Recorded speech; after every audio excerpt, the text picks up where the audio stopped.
పవన్ కళ్యాణ్ గారు సనాతన ధర్మం గురించి అంత గొప్పగా చెప్పిన తర్వాత పవన్ కళ్యాణ్కి హిందువుల పట్ల సనాతన ధర్మం పట్ల ఎంత గౌరవం ఉంది, మన హిందూ దేవుళ్ళను ఆయన ఏ విధంగా గౌరవిస్తాడు, జగన్మోహన్ రెడ్డి ఏ విధంగా హిందువుల దేవుళ్ళని గౌరవిస్తాడో ప్రజలందరికీ కూడా తెలియాల్సిన అవసరం ఉంది.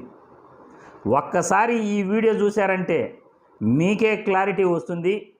ఎవరు హిందువులను ఎక్కువగా గౌరవిస్తారో, హిందువుల దేవుళ్ళను ఎవరు విశ్వసిస్తారో అన్నది మీకే క్లారిటీ వస్తుంది. Please watch the video.